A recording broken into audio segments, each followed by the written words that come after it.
Sharp take on the day's biggest stories, bombshell newsmaker interviews, and A-list guests.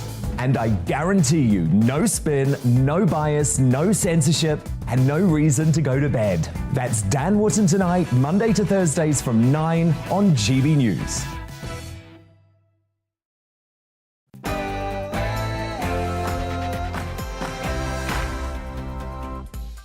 Good afternoon, welcome to We Need to Talk About on GB News with me, Bev Turner. We're going to get stuck into the issues that we should be looking at in depth. Nothing is off the table. No one will be cancelled for saying what they think. And it's a big news day. Joining me shortly for the duration will be writer and broadcaster Charlie Peters. Here's what else is coming up on the show. Controversial plans to house hundreds of asylum seekers at a former RAF base next to a Yorkshire village have been abandoned. We're going to have the latest with our Home and Security editor, Mark White. Rishi Sunak and Liz Truss go head-to-head over the cost of living crisis. We're going to analyse their plans to ease the pain of soaring energy bills. We're also going to go stateside to find out how and why Donald Trump's Florida home came to be raided by the FBI.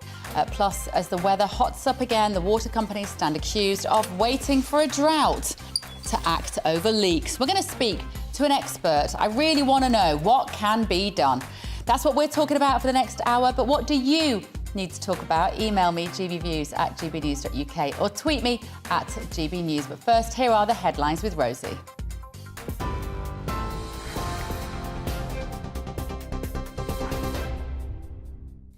Good afternoon, it's 2 minutes past 2. I'm Rosie Wright, keeping you up to date today on GB News. Now, some breaking news this hour. The London Fire Brigade has expanded the cordon around the scene of yesterday's house explosion in South London. A girl believed to be 4 years old was killed in the blast. 3 other people were injured when a terraced home collapsed. More residents have said they could smell gas for at least 2 weeks before the incident. Emergency services say they've discovered elevated gas readings in the area, which could mean there's a leak. Controversial plans to house hundreds of asylum seekers at a former RAF base in Yorkshire have been abandoned. GB News understands that the Ministry of Defence has withdrawn permission for the Home Office to use the base at Linton-on-Ouse. The community's been campaigning against the move, which they say would have housed 1,500 people, jeopardising the safety of the village. The number of migrants crossing the Channel is on course to hit 20,000 within a week. It's after almost 400 people were intercepted yesterday. Sources on the French side of the Channel are reporting thousands of people are currently camped around Calais and Dunkirk, waiting to make the journey. The cost of living crisis is expected to get worse, with a consultancy firm warning energy bills could hit £4,200 in the new year. That's around £650 more than Cornwall Insight had previously forecast. It comes after the regulator, Ofgem, announced it's changed the way it calculates the price cap. Energy bills are expected to be slightly lower in the second half of the year. The Tory leadership candidate Liz Truss says if she becomes Prime Minister, her priority will be to help households. Well, what I'm doing is making sure people are paying less taxes and also having a temporary moratorium on the green energy levy to save people money on their fuel bills. In advance, we'll see what the situation is like in the autumn, but I'm committed to making sure people are supported, and I'm committed to growing the economy. Well, the Deputy Prime Minister, Dominic Raab, says Liz Truss's plans to cut taxes will hurt the party in the next election. I think public enemy number one is inflation. We've got to get inflation down. If we don't, then it eats away at people's savings. Any money that is handed back to people through tax cuts will be taken away with higher inflation and higher interest rates on the other hand. And of course, we've got an election in 2 years' time. People are going to judge us on the credibility and the fairness with which we approach the current global challenges with inflation, but which, of course, hitting people up and down the country in the UK. The Defence Secretary, Ben Wallace, says it was just wrong to claim that Liz Truss's emergency tax-cutting budget risks becoming an electoral suicide note. You know, I'd say a gentle warning to Rishi's camp that, you know, blue on blue is not going to help the Conservative Party win the next election. You know, we have to maintain our brand.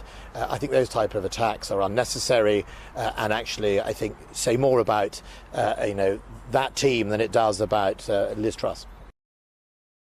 In some other news now, Thames Water's planning to announce a hosepipe ban in the coming weeks as we head into a forecast of prolonged hot and dry weather. 2 companies have already imposed a ban.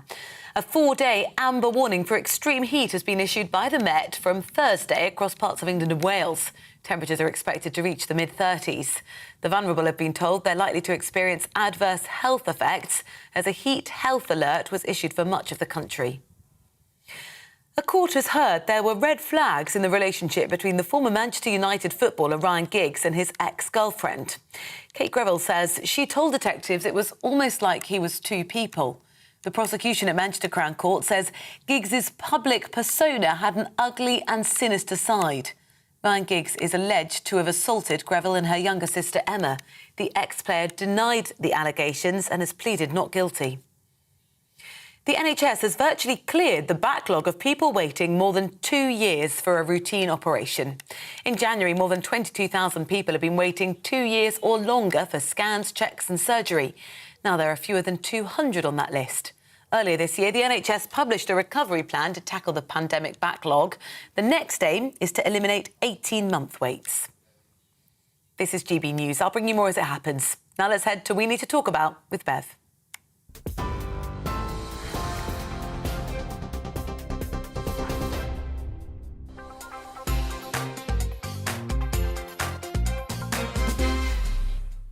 Hello, it is a beautiful Tuesday afternoon. You are watching We Need to Talk About on GB News and you're listening to me as well in your car. This is Bev Turner. I'm in the hot seat for Alex Phillips this week. We begin with a story that has broken this afternoon, thanks largely to GB News. And we can confirm that controversial plans to house hundreds of asylum seekers at a former RAF base next to a Yorkshire village have been abandoned.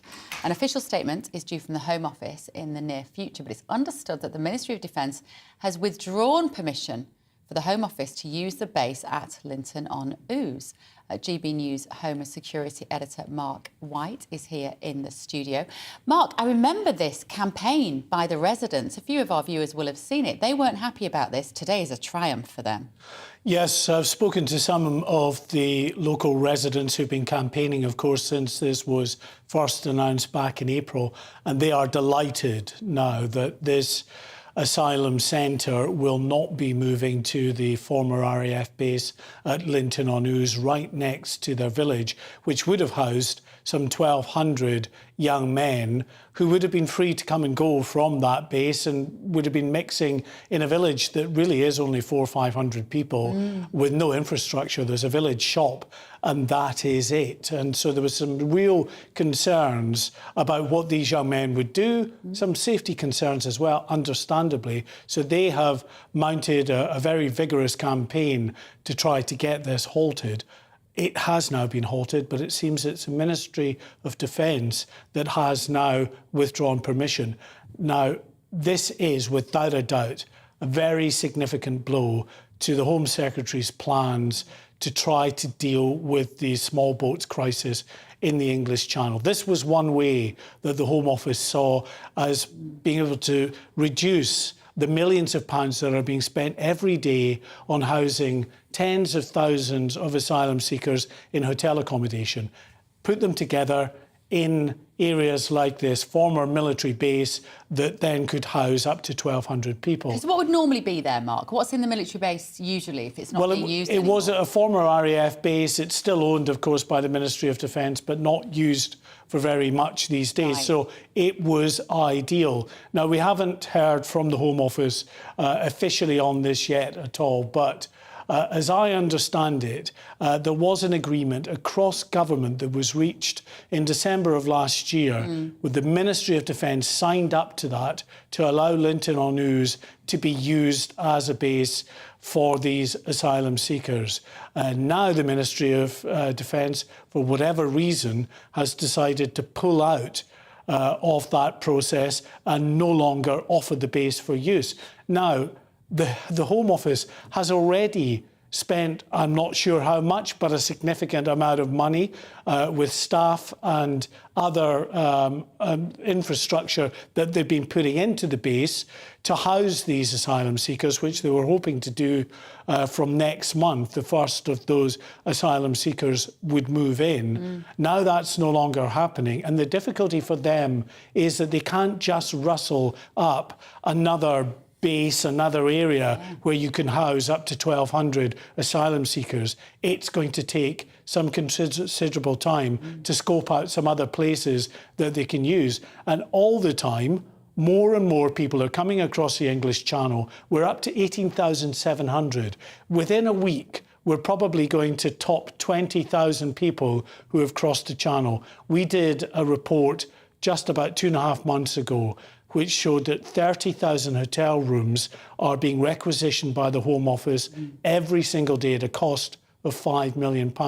Now, since that report went out, 10,000 more asylum seekers have come across the English Channel, all requiring to be housed, many of them in hotel accommodation. So you can understand the urgency with which Priti Patel has been trying to find a solution to this.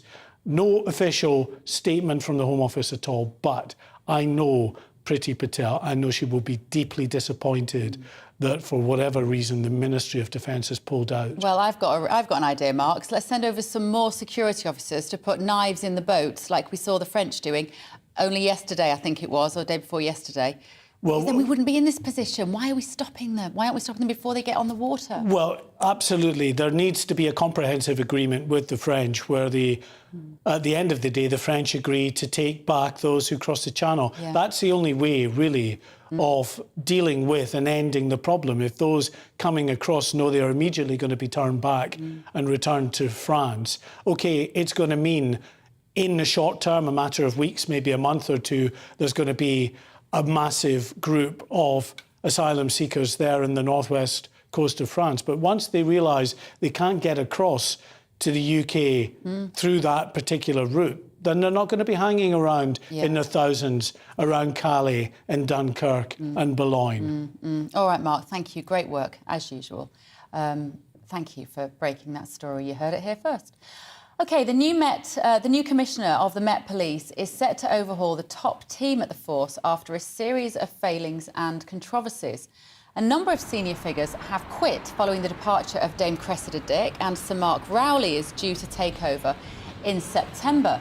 Now, as well as the force being placed in special measures, it's also been revealed by a Freedom of Information request by the Sun newspaper that 7 in 10 Met Police officers failed to make a single arrest in the year 21 to 22. That's right, you heard that right. 7 in 10 didn't make a single arrest. The Met, like many other forces, stands accused of wasting time on woke initiatives and hate crime, or rather hurt feelings, all the while avoiding the difficult job of tackling the real criminals. So what is going on with the Met? Well, joining me now is Graham Wetone, who's a retired police officer and the author of How to Be a Police Officer. Graham, good afternoon. What's gone wrong at the Met and how do they fix it? Because these problems, it looks like, have been a long time in the making. Well, I agree with that principle of going back to basics. I think they need to go back to basics. Hopefully Sir Mark Rowley will look at it, try and get officers back onto dealing with reporting crime, responding to calls. But this story about arrest is a bit of a red herring. That's you can skew the figures as much as you like. The true story is that there's only a minority of officers out of the total establishment that are on frontline response duties. And it's those frontline response officers that tend to make the majority of arrests. So your detectives, your specialist units are not out on the street making arrests. Even when they identify a suspect to be arrested, they get the uniformed frontline officers to go in and make the arrest, then get the suspect to them to investigate. So it's a bit of a red herring, those arrest figures. Does 3 in 10 sound very low, though, to you, even given that a lot of them, like you say, are doing desk jobs and various other things? It doesn't sound low. So the Sun have made a bit of a fuss out of nothing there. No, it doesn't, because I think out of about 30,000 police officers in the Met, if there's 10,000 doing shift work, doing frontline response work, I'll be surprised, because the number of officers on response teams has reduced. So they're the ones going out making the arrests. And even then, Code G of pace, without getting too technical, When you deal with something on the street, it's up to the officer to decide that arrest is necessary. There needs to be a necessity to make that arrest at the time. There's no other way of dealing with that. You can't either street bail them, you can't report them for an offence, you can't postal charge them. So there's a whole way now of dealing with people without having to arrest them. Arrest is almost like the last option you've had if you cannot deal with that person in any other way on the street. Wow. So do you think somehow the public, we have to revise our expectations of what we want our police officers to do? Because I think what we want them to do is we want them to investigate crimes when we call about something that's happened to us. We want them to look into what has happened. We want them to arrest people. We're not that bothered of whether they're hitting their quotas for, diplomacy in the office and whether they've hurt anyone's feelings that week. But maybe that's our problem. Maybe it is just too much change now and that we have to revise what we want. There's a bit of manage expectations and senior police officers need to come out and explain the demands on policing now. Crime isn't the reason for most of the calls to policing isn't around crimes being committed. It's dealing with mental health related calls, it's disputes, it's supporting other services. The police are almost like the last service of resort that people call. So they're dealing with, there's hospital watches, there's crime scene guards, there's so many things going on in policing that isn't related to actually dealing with crime. So there is a bit of managed expectations going on. It comes down to policing, educating the public. But again, as I said, they do need to go back to basics. They need to go back to, if a crime's reported and a call comes in, having officers available to respond and go and deal with that member of the public. How do we do that, though, Graham? How do we do that? Is it just funding? Partly funding, but partly the police being a bit clever with their resources and posting people back onto response teams, looking at the amount of units they've got, the departments and squads, that they need all these people doing these other roles and support their response teams. The first thing people want when they dial 999 is a police officer to turn up. They don't care which type of police officer. They just want a police officer to arrive on their door and deal with a call. That's what policing needs to get back to, the basics of preventing crime, detecting crime and investigating crime. They're the fundamental principles of policing. Everything else should come afterwards. But again, it comes down to educating the public and the media, dare I say, about that's what policing is about. Well, you've educated me, Graham. I thought police officers were there to arrest people, but apparently not. Call me old-fashioned. Listen, I'll read your book. I'll read your book, How to Be a Police Officer, and that might explain to me and manage our expectations. I will. Thank you very much there. Graham Whetone, who, as I say, is the author of How to Be a Police Officer. Quite shocking, isn't it, when you think about it? I mean, I'm sure we've all had brushes with the law, on the right side of the law, I mean. Stop laughing, Darren McCaffrey. I'm sure we've all had brushes with the law, but actually, we expect them to arrest people and look into things, whether it's your car getting broken into or your house, whatever it is. Right, OK, it might be boiling outside. But some politicians and energy experts are already looking towards the winter. How are we going to get through it? That's the question that the prime ministerial candidates need to answer, according to Tory former Chief Whip Mark Harper. And as those in the know try to desperately predict energy prices, one consultancy firm, Cornwall Insights, say that by January, a typical British household will be looking at a shocking annual bill of £4,200. Well, tonight, Rishi Sunak and Liz Truss will go head-to-head at a hustings debate in Darlington, and Tory members will get to hear how they plan to ease the fear of the cost of living crisis for many people, families, pensioners, single folk alike. So joining me now in the studio is GB News political editor Darren McCaffrey, and he is alongside my guest for this hour, writer and broadcaster Charlie Peters. Darren, we are hurtling towards this affordability crisis. People are so tired of this prime ministerial contest, but I know we have to go through it. What should we be doing now? We've got Boris Johnson effectively just squatting in 10 Downing Street and not doing anything. It feels like we've got this period of inertia whilst the public want change. Yeah, it's really extraordinary, this, isn't it? A couple of weeks ago, 4 weeks ago when this all started, and we've seen this run over the last couple of weeks, this big debate about how it's best to manage the economy during this cost of living crisis. Is it better to cut taxes? Is it better to drive down inflation? And yet we're now reaching this point where, frankly, that debate, while important and will play out, there's now a new debate about what immediately can be done to try and ease particularly the rising cost of energy prices. I mean, that estimate from Cornwall Insights has gone up 500 quid in the space of a week. Now, it's an estimate, it's an if, it's not going to say absolutely definitely that is where energy bills are going to be in January next year, but it is entirely possible. I mean, that will be unaffordable to not just some people, but to most people. The government is going to have to, frankly, I would have thought, do more. Now, Rishi Sunak has said he will do more if he becomes the Conservative leader.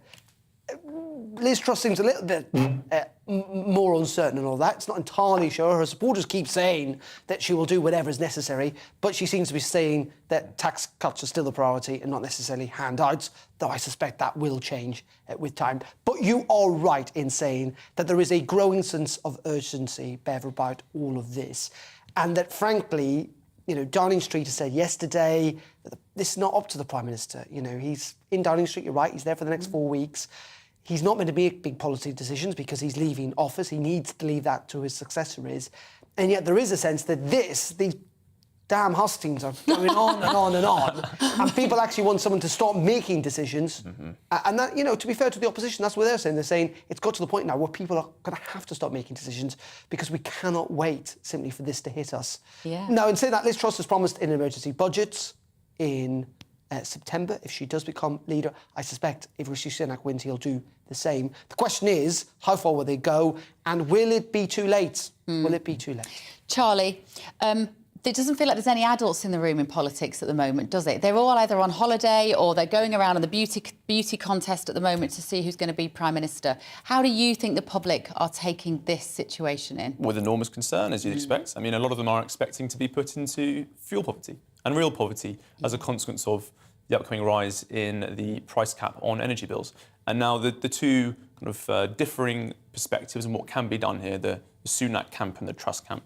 Sunak is saying he's going to wait until he's in power to say what he's going to do, which really isn't enough considering we have this month of preparation before the contest takes place.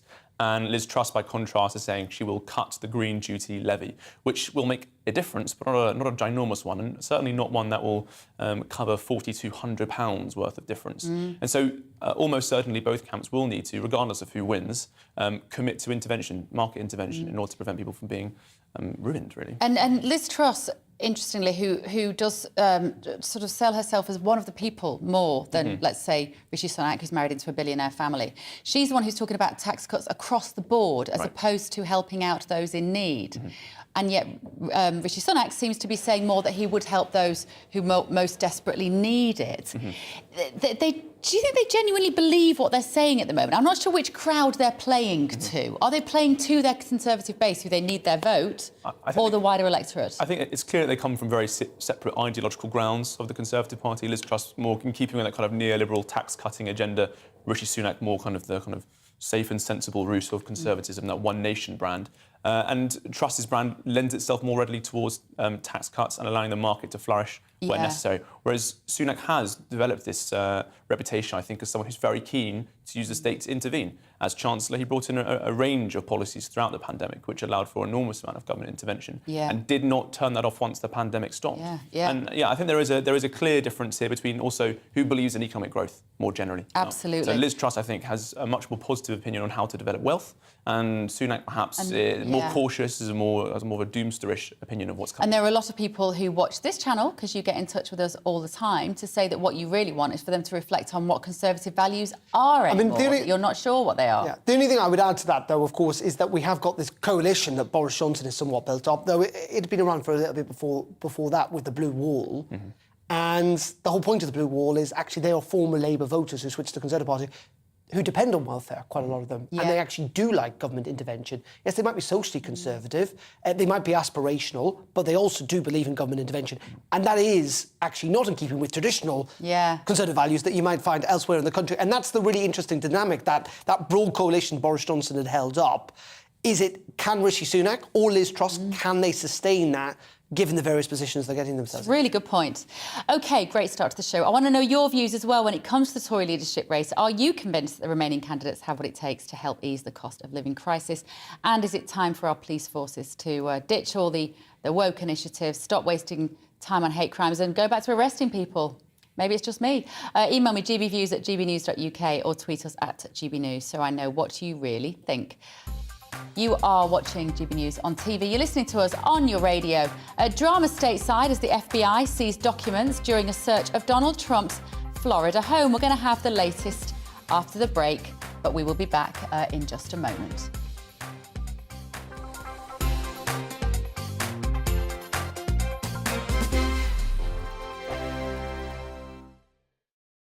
Join my show Farage, 7 p.m. till 8 p.m. Monday through Thursday, and there you will get opinion, analysis, debate, and I'll cover stories that nobody else dares to touch.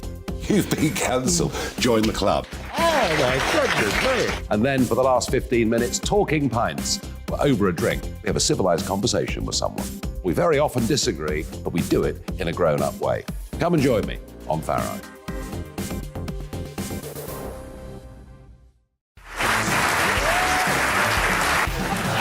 My name is Andrew Doyle. Join me every Sunday evening at 7 p.m. for Free Speech Nation. This is a show where we address current affairs and news stories of the week with the help of two wonderful comedian panellists. I brought in comics because I want to give it a lighter edge, and also they work for less. See you there.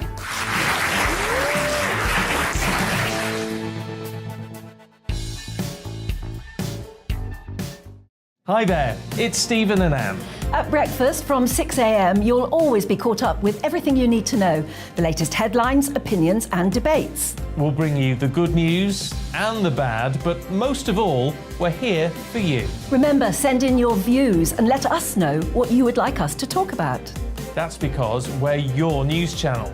And every morning at 6 a.m, it's breakfast on GB News.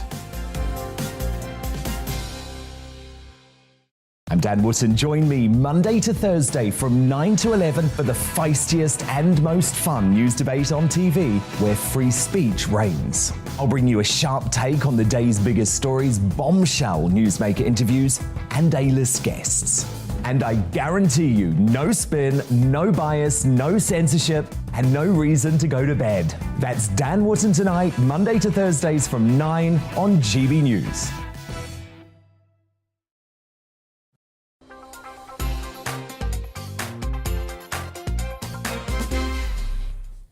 Welcome back to We Need to Talk About here on GB News with me, Bev Turner. I've got Charlie Peters with me and I'm going to be going back to him in just a moment. But first, the FBI has confirmed that it raided the home of former US President Donald Trump. Agents executed a search warrant, entered the house and broke open the former president's personal safe. The search is reportedly connected to an investigation into Trump's handling of official papers. Our Home and Security editor, Mark White, has an update on this very important story.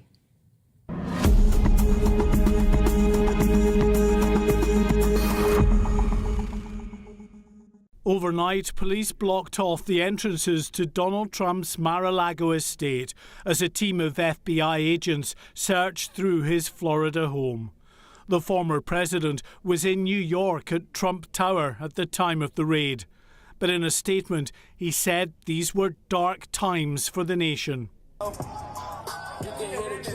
As dozens of Trump supporters gathered outside Mar-a-Lago, his lawyers said FBI agents had broken into a safe in the property and removed papers. The raid was met with anger on the streets here as supporters claimed Donald Trump continues to be the victim of a state-orchestrated witch hunt. In my own opinion, I think it's another unjust made-up thing like the impeachment hoaxes. It never has happened before. They should go after things that are clearly a violation. In my opinion, this is communism. Right here, you can see where I'm from. I live this. I know what this is all about. The raid is reportedly linked to an investigation into Donald Trump's handling of official papers after he left office.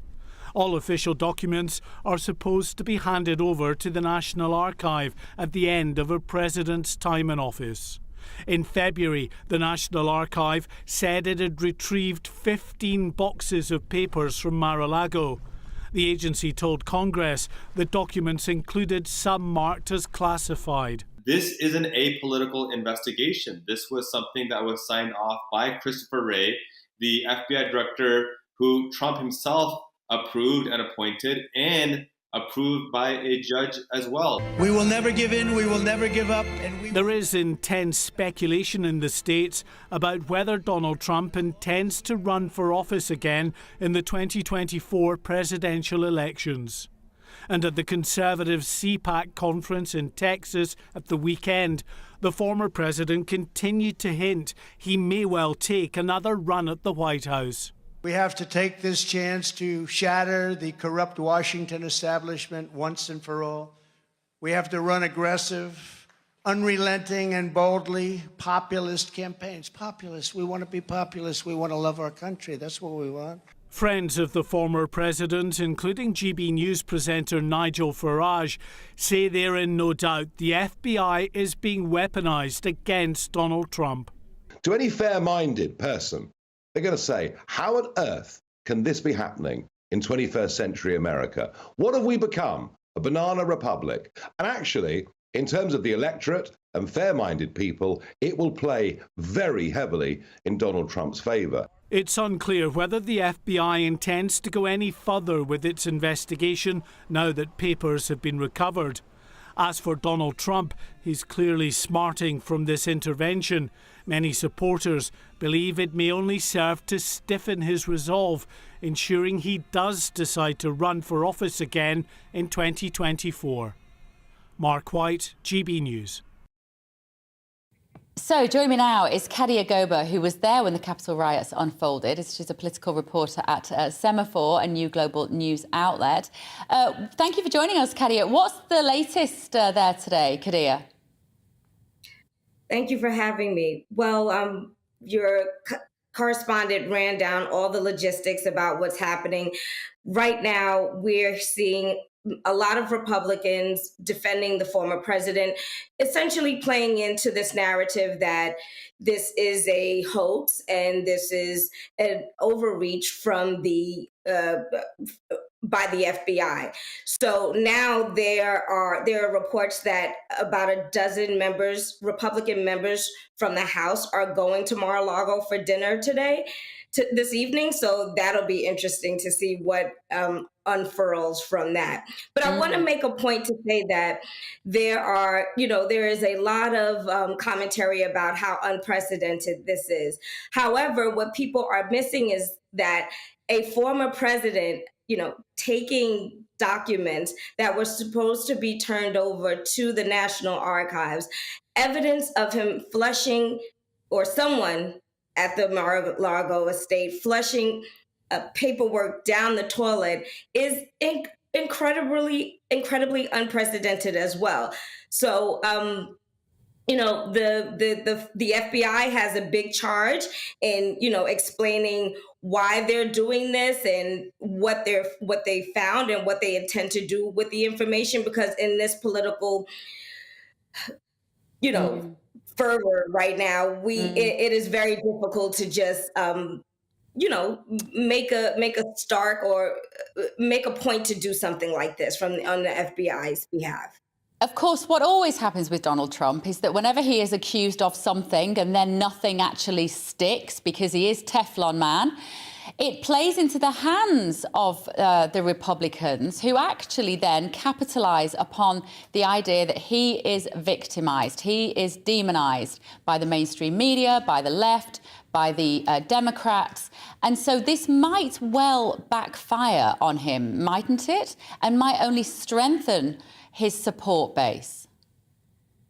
Well, yeah, it obviously all depends on what kind of evidence or how this investigation proceeds. But yeah, you're right.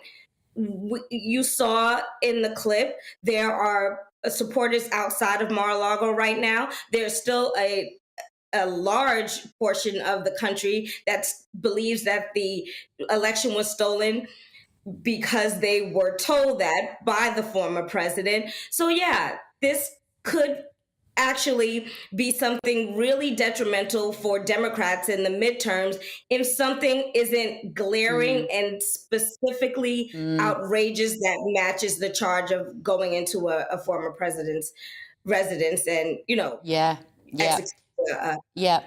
Well, if he is found guilty, Kadia, of filling the boot of his car with 15 boxes of files before he leaves, then, it'll be interesting to see what happens. Kadia Goba there, thank you very much, journalist and reporter at Semaphore. Right, coming up on the show in just a moment, water companies stand accused of waiting until we're on the verge of a drought before acting to deal with leaks.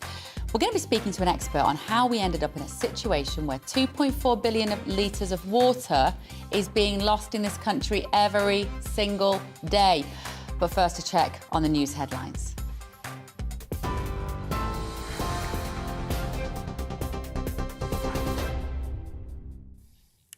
Good afternoon, it's 2:34. I'm Rosie Wright, keeping you up to date on GB News.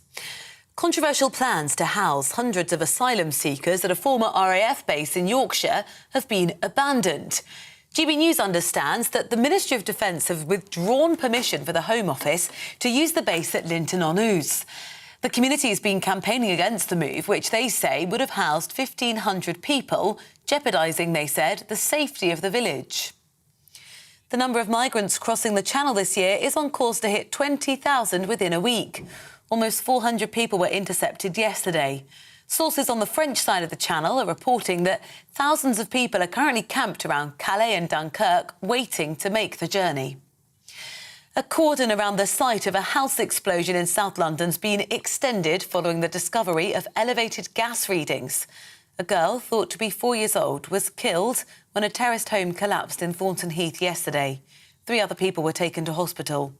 Residents said they could smell gas for at least 2 weeks before the incident. Energy bills could end up being higher than first thought, with a consultancy firm warning the price cap would hit more than £4,200 in January. That's around £650 more than Cornwall Insight previously forecast. It comes after the regulator, Ofgem, announced it's changed the way it calculates the price cap on bills. Thames Water's planning to announce a hosepipe ban in the coming weeks. 2 other companies have already imposed one. With temperatures expected to reach the mid-30s, the Met Office has issued a 4-day amber warning for extreme heat across parts of England and Wales from Thursday. TV, online and DAB+ radio, this is GB News. Shortly, we'll be back to Bev.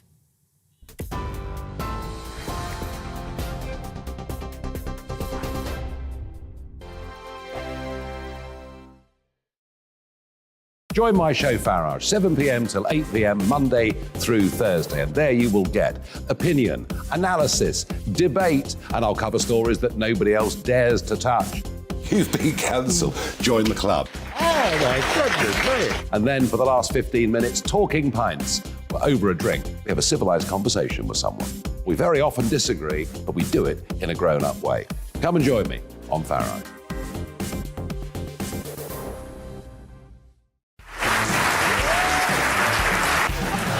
My name is Andrew Doyle. Join me every Sunday evening at 7 p.m. for Free Speech Nation. This is a show where we address current affairs and news stories of the week with the help of 2 wonderful comedian panellists. I brought in comics because I want to give it a lighter edge, and also they work for less. See you there.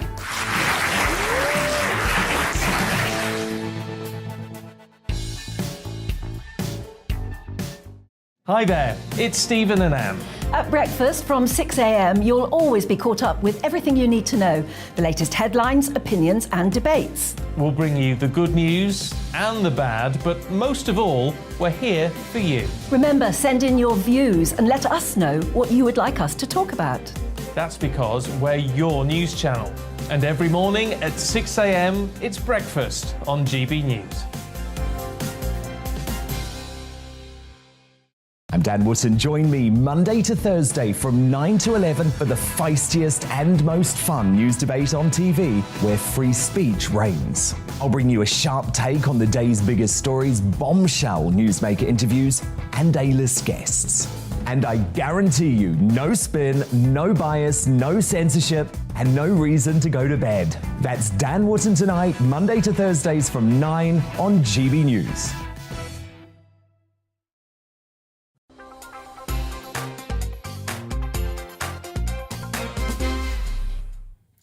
You're with GB News and I am Bev Turner. Thank you very much for joining us this afternoon. Now, water companies have been criticised for waiting until we face a crisis to find and fix leaks. 2.4 billion litres of water is lost every day to leaks. 2.4 billion. With this summer's extreme dry weather and a threat of a drought, hosepipe bans are already being put in place to try to protect the water supply. But the Liberal Democrats' Rural Affairs spokesman, Tim Farron, has called water companies grossly negligent for not acting sooner. I'm just sat here with Charlie Peters. You've got a very warm woolly jacket on today, which is an unconventional choice on such a hot day, Charlie. Maybe you're quite a cool character. But what do you make of this story about the water, the hose pipes? I'm kind of furious about the fact that we are the ones paying massive water bills, not allowed to fill our paddling pools, clean our cars and water our gardens, and yet the water companies still make huge profits and let how many billions of water was it going out into 2.4 every day? Yeah, indeed. It's another kind of depressing story about the state of British infrastructure, isn't it, really? It does often feel like the country's slightly on its knees when it comes to basic services such as, well, just pipes and roads and all that kind of stuff, and the rail. But I've recently returned from Italy, which is facing an even more severe drought, being southern Europe, where you can't even put your dishwasher on during the day, and you can't water your plants between certain hours, I think from 10 to 10. And so other countries are already having very, very severe challenges to deal with. In the south of France, for example, where there have been fires, they've also brought in hosepipe bans, and the same in Spain. Of course, they deal with the very real threat of forestry fires, so they have to have plenty of water on standby to deal with that. Luckily, in this country, we're not blessed with such a high level of threat there. But what we are lacking is cheap and easy and efficient water supply. Yeah. But you see, my understanding is that we haven't had necessarily across the year, across the countries, less rain than we normally would. It's been warmer, but we haven't had less rain, OK? So, I mean, I'm tapping into my biology, my chemistry GCSE here about evaporation and condensation, Charlie. You sat yours only about 5 years ago, so you might be better than me. But why, if we've got as much rain, have we not got as much water available to us? Broken infrastructure. It does feel often like the case that we wait until a crisis, until we decide to fix something. We wait until the energy prices are about to quadruple before we realise that perhaps we should have some energy security, and we wait until abnormally hot weather and record-breaking temperatures to decide that actually perhaps we should have fixed our ginormous leaking problem. So, yeah, it's long overdue. Build us some more beautiful reservoirs. I'm sure they're expensive, but I did see that some planning permission, I think, had been submitted for a reservoir that would have outdoor swimming space and it would have lovely area for people to walk around this body of water. Come on, we need more of that. And we've just been... Let me ask your opinion on this, Charlie. This was a story that I saw. It's only just broken in the last couple of hours on one of the news websites, that Boris Johnson, we've got the hustings tonight between the potential prime ministers. Boris Johnson's government spent nearly £1 billion on advertising in just 3 years. The Cabinet Office alone spent £586 million in the last 3 years, with the vast majority going on public health awareness campaigns because of COVID. So basically, they spent 76 million in 20 to 21 to say things like, don't kill your granny, don't leave the house, mask up, wash your hands, which was we knew was pointless after about 5 minutes of research on COVID. It was not passed by bromites. So we're now having all these conversations about how we save money. We should be furious about this. No, absolutely. And as you rightly note, so much of the information that was being transmitted by these expensive campaigns was wasted by being false. It was essentially fake government advertising. We talk about the government will complain about fake news on the internet so much. It will talk about the need for press regulation. And then when it does it itself, suddenly it falls quiet. The washing your hands thing was particularly annoying, a waste of money. When you thought about the number of people who were struggling with their businesses and were struggling to put food on the table, and the government was turning around and spending the best part of £1 billion on reminding them on how long they should wash their hands, that does fill you with rage. And unfortunately, it was a highly successful campaign. I mean, the worst thing about this £1 billion that it worked insofar as people were terrified for so long. To give you an idea, so they might normally spend, the Cabinet Office on public health campaigns, 41 million, and they spent 376 million alone on the public health crisis. Right, we're going to just move back now to this topic of the weather and how hot it is going to get. We're going to check in with Jim Dale, Senior Meteorologist at British Weather Services. Jim, hello. What is the latest? How hot is it going to get? Yeah, it's this is probably the first day that we can say we're properly into the new heat wave, and we're looking at Friday and Saturday as being the peak, and we're saying 36 degrees somewhere in southern England. Look, a line anywhere from London through to Winchester, maybe Bristol, down to the south coast, Southampton, Bournemouth. That's about where we see the 36s. The 33s, 34s, 35s could be almost anywhere else, even up to Manchester, the line Manchester to Leeds. So it really is not just England, it's going to be a bit of Wales as well. But that's about where it stops. So that's hot enough. It really is. We're seeing some lovely pictures of lots of British people, like we do, getting out, taking our clothes off and sitting on the beach. Packed beaches on our pictures. For those of you watching on the radio, you can picture the scene. Lots of white flesh turning quite quickly bright pink. Catch me, that's for sure. Say that again, that's not Jim. my case.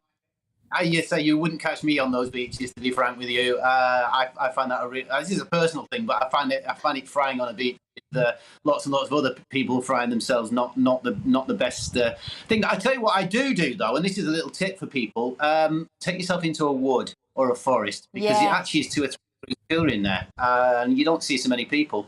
So that's where I would be, personally speaking. Well, you're always in Thailand, Jim, when you zoom into us, as you are doing now. Do you live out in Thailand? No, my wife is Thai. We've got a house in Thailand, where I'm speaking from now. But actually, I'm working completely normally. I've done loads of radio and TV interviews. I'm writing a new book. Believe it or not, this is probably quite apt in actual fact. It's all about climate change, and not just climate change itself, but surviving and being safe in it. I think that's the right word to use. I'm teaming up with a survivalist expert from the United States. I won't say who it is. That will come later when we get a bit of a contract. But he's very well known, and he's bestseller and all the rest of it. Appears in lots of programs. So we're hoping to turn that book in the future. And let's face it, Bev, this kind of weather, when we get to these extremes, look, people can bare their chest. They can go and enjoy it in the ways that they wish to, if they wish to. But there are others that do suffer. The infrastructure suffers. And so it's right that we do focus on not just the heat and the drought, because that's in the bag almost, and we need to talk about it, but also the floods and the lightning and the thunderstorms that will come next week. Yeah, okay. All right. Well, good luck with your book, Jim. We'll talk to you definitely about that when you've got it finished. Right. OK. Moving on. A Welsh government-funded website with advice on periods and taboos around menstruation fails to mention girls and women. The site, called Bloody Brilliant, instead refers to us as people who bleed and half the population in an effort to be inclusive to trans and non-binary people. This is according to a story that's broken today in the Daily Mail. But experts are warning that confusing language means that girls and women will miss out on important information specifically for them. I would say it's even more serious than that. So let's talk to women's rights campaigner Jean Hatchett, who's been raising the issue about the erasure of girls and women in official language for some time. Hello, Jean. Lovely to see you. Is this going away now? Because I think there have been a few minor victories recently in terms of women being able to claim spaces which should rightfully be ours, and particularly in our language. But this, it seems, it's when it comes to the NHS and health services, it just feels like this movement is pushing forward and more forward.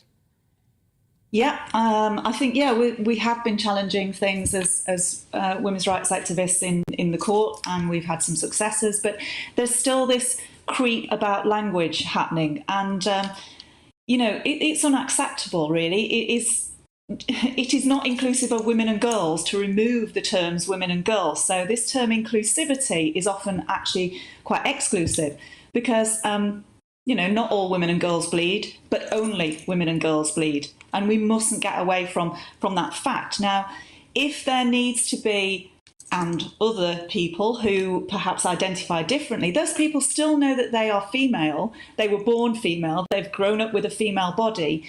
If they need to identify differently, then, maybe aim a different campaign at those people. But you cannot, you're gonna miss out on girls who perhaps have special educational needs, girls who perhaps have English as a second language. There's real crucial issues here about clarity and honesty, because, we can pretend that women and girls don't exist and that it's all just one big gender, bucket, but it's not. Women and girls do exist. And the reason that this campaign is necessary is because of misogyny and the shaming that's gone on down through decades, which makes women feel bad about their bodies at time of menstruation. If we're talking about misogyny, you're talking about it being about female people. So we've got to be clear and we've got to be honest. It is just this. Who's driving this? Because women are waking up to this. You know, when we first started talking about this, nearly a decade ago for me, there were few of us going, hold on a minute, stop this.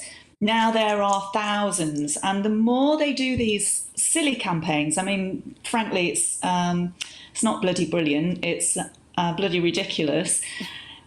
We just wake up. We wake up more people. So no one wants to be offensive to anyone who is suffering gender dysphoria. If something else needs saying to make that clear for those people, fine, do that. But do not change a whole campaign and a whole language use to accommodate a minority who nevertheless know that they are female. It is the tyranny of the minority over the majority. I couldn't agree more. And we should remember that this is a government-funded website. Somebody has signed off on this in the Welsh government to say this is OK. I feel like we need to shine a light on who these people are and what's motivating them. And I can't help but feel that it's a fear of disapproval, Jean, from who? Who are they frightened of? Who is breathing down their necks to make them feel that they have to accommodate a tiny, tiny minority in the language which should be universally understood by everybody? Who is it? Well, I think, we can certainly see from the Alison Bailey case recently that Stonewall are exerting a huge amount of pressure. Stonewall, who used to be a great advocacy for lesbian, gay and bisexual people, are now seem to be advocating more strongly for trans people than any other demographic. And we do need to know who in the civil service is feeling this fear and this pressure and who is exerting the pressure. I completely agree with you, because women are suffering as a result of that. And of course we're fearful. We're losing jobs. We're losing businesses. And we're suffering now, Jean. Let me tell you what NHS Wales Health Collaborative have said. They gave us a statement that said the language on their website is consistent with similar materials, including Welsh Government publications, and following expert advice and consultation with young people in Wales. Now, that is their statement. I take that to say, we're not doing anything wrong. Don't blame us. I've seen this attitude over and over again in the last couple of years. I'm just doing what everyone else is doing. It's a bit like when a child comes to you and goes, but it's not fair, Mum. Everyone else is allowed to have their phones in their bedrooms overnight. I don't blame me. Everyone else is doing it. Everybody's passing the buck. No one will take responsibility for this insanity. No. So thank goodness that, we're here today discussing this, and that it's being exposed by, various women's rights groups that are just we've gone beyond the point of, playing along in the be kind narrative. Yeah. We're now saying no, just no. We're not going to pretend with language. We're not going to pretend anymore. We are not going to just take this, however powerful the civil service become on this, or however powerful these other groups become. We're not stopping. We're not shutting up. No. So I don't quite know what you're going to do with women like me. Well, we will keep. We love women like you, Jean. This channel loves strong women like you, and we will keep giving you a voice as often and as regularly as we can. Jean Hatchett there, women's rights campaigner. And the idea is that it's done under the auspices of being kind. It isn't kind. It isn't kind to girls. It isn't kind to women. It's not giving them a language to explain their bodies. We need to include women and girls in this. Charlie Peters, have you got an opinion on whether women should be given their own names when talking about periods? Funnily enough, I do. I take the radical opinion of thinking that women exist, which will get you thrown in jail these days. But it's very nice to hear Jean there talking about the issue with Stonewall. She mentioned Stonewall, the charity there, and the influence, the pernicious influence it has. As she rightly mentioned, in a decade, thousands of more campaigners have risen up to take on this problem.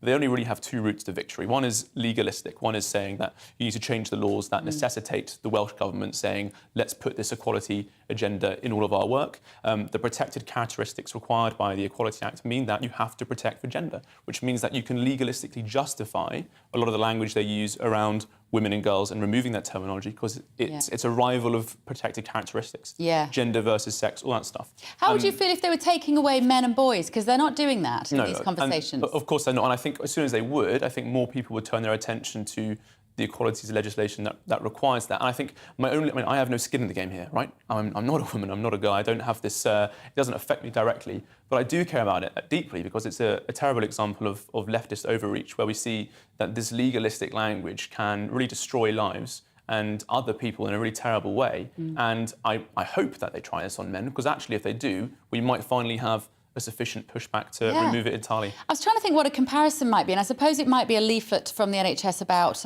erectile dysfunction. And if it was maybe aimed at, people with a prostate. I can't think what else, you would all think it was. I mean, we're laughing because it is funny. It is funny, unfortunately. But the implications, it matters. Women's health matters because our bodies are different to yours. Wonderful and glorious in all different ways. I'm not saying one body is better than another. They are just all marvellous. But we need to acknowledge, and I'll never forget Professor Robert Winston, when he said publicly on TV, he got into trouble for it. He said, I can look at every cell in your body and I will see your biological sex in that cell. And if we forget that, we do that with, as you say, at our peril, with potential harms in terms of people accessing the right health, medication, etc. Right, Charlie, it's been lovely to have you. Never long enough. Charlie Peace is there. Now, that is about it for today. You can join me again tomorrow for We Need to Talk About at the same time, 2 o'clock.